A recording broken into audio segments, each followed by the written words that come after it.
नमस्कार, मी पाटलो पाटील. बांबू महान्यूजमध्ये आपल्या सर्वांचं स्वागत. आज आपण राजापूर तालुक्यातील कोळवणखडी येथे झालेल्या बांबू नर्सरी प्रशिक्षण कार्यक्रमाबद्दलची माहिती घेणार आहोत. मानगा, चिवा ह्या ज्या स्थानिक प्रजाती आहेत, त्या स्थानिक प्रजातीच्या बांबू पेरापासून व्हेजिटेटिव्ह प्रोपगेशन जे म्हटलं जातं, ती नर्सरी कशी करायची या संदर्भातील प्रशिक्षण घेण्यात आले. महाराष्ट्र बांबू प्रमोशन फाउंडेशन मुंबई आणि राजापूर बांबू शेतकरी ग्रुप यांच्या वतीने हा कार्यक्रम घेण्यात आला. बांबू नर्सरी तयार करण्याच्या कार्यक्रमाला प्रशांत दाते यांनी मार्गदर्शन केले. यावेळी महाराष्ट्र बांबू डेव्हलपमेंट बोर्डाचे समन्वयक विजय सातपुते, पाटलो पाटील यासह राजापूर तालुका बांबू शेतकरी ग्रुपचे पदाधिकारी सुहास मोरे, वासुदेव घाग हे उपस्थित होते. प्रशांत दाते यांच्या मार्गदर्शनाखाली हे प्रशिक्षण संपन्न झाले.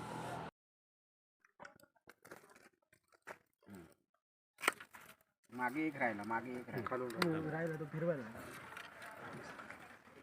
बरोबर आहे. एकाड एक पहिलं पुढची एक साईड करून घ्यायची, नंतर दुसरी घ्यायची. नाही पण नाही मिळणार. सेंटरला कर.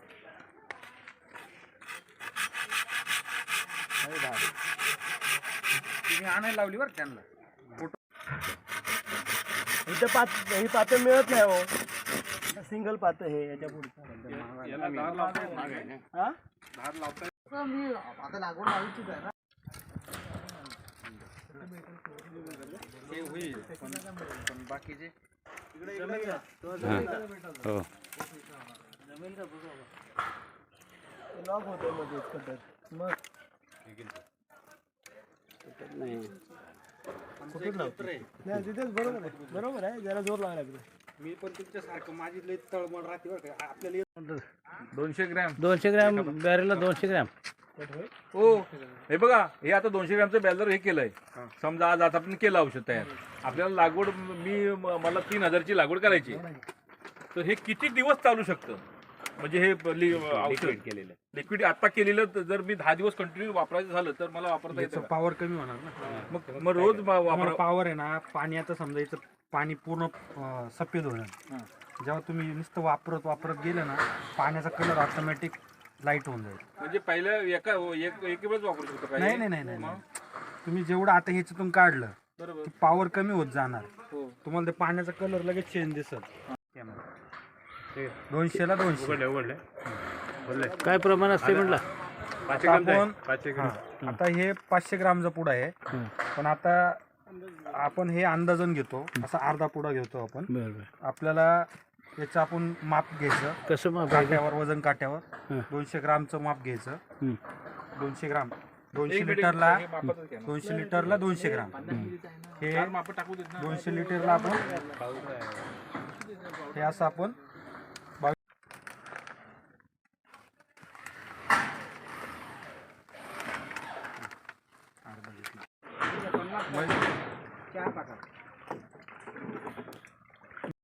कीटकनाशक म्हणून 200 लिटरला 200 ml हे क्लोरोफॉर्मपास आपण घेतलं. हे चांगलं आपण बांबूच्या साहाय्याने किंवा काठीच्या साहाय्याने, आपलं लाकडाच्या साहाय्याने जे आपल्याकडे उपलब्ध असेल स्थानिक, ते आपण चांगलं पूर्ण व्यवस्थित ढवळून घ्यायचं. बबलू, हे ढवळल्यानंतर ते बांबूच्या काठी आपण घेणार आणि प्रिकॉशन म्हणून आपण हँड ग्लोव्ज वापरायचे. आणि कीटकनाशक आहे 22 चं काही एवढं हे नाही, पण कीटकनाशकमुळे काहींना रिॲक्शन पण होऊ शकतो. एक प्रिकॉशन म्हणून आपण हँड ग्लोव्ज वापरायचे. चांगले भिजत एक आपण 10 ते 15 मिनटं ठेवायचे. समजा आता हे बांबू आपल्याकडे काही अर्धे वर आलेले आहे, म्हणजे 1-1.5 फुटाचे वर आलेले आहे. त्याला आपण परत 10 मिनटं जे भिजत ठेवलेलं आहे ते परत उलटे करून 5 मिनटं ठेवायचे. म्हणजे संपूर्ण बांबू हे 15 मिनटं भिजतील व्यवस्थेमध्ये. किंवा त्याच्यात आपण पाणी टाकणार आहे. 15 मिनटं ठेवायचं. हां, हे आता हे 10 मिनटं ठेवायचे. हे आता 5 मिनटं उलटं करायचं, म्हणजे 15 मिनटं आपलं होईल. काम पुढे एक औषध पण आपण 100 रोपं नाही म्हटलं तरी 50 रोपं होतील तयार. म्हणजे माझा प्रश्न जेव्हा तुम्ही याच्यात नुसतं वापरून पाण्याचा लेवल आणि हा जो कलर आहे ना कलर मग तेव्हा थोडं थोडं त्याच्यात पावडर आणि लिक्विड टाकायचं. आपण अंदाजून अंदाजून टाकायचं. टाकायचं. पण आता याच्यात एक प्रॉब्लेम आहे. काय प्रॉब्लेम होईल माहितीये का?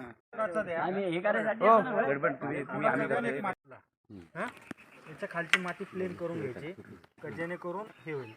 डोळे लावताना हे असे खाली नाही गेले पाहिजे, असे वर पण नाही गेले पाहिजे, असे फक्त 3 रुपये लावायचे. आता काय वेळेस काय होतं का समजा जमीन लेवल नसली हे आपल्या लेवलने फक्त याला सपोर्ट लावायचा असा खाली फिरू नये म्हणून बरोबर. परत आता आपण हे दुसरं घेतलं तर याच्यामध्ये असा थोडा 3 इंचाचा गॅप सोडायचा. हा आणि हे पेरं आमने सामने असे नाही आले पाहिजे, झिगझॅग झाली पाहिजे. क्रॉस मध्ये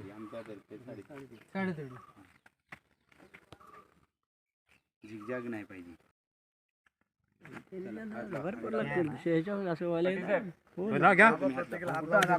कारण की जेव्हा आपण टिकाव लावतो ना हा गॅप पाहिजे आपल्याला.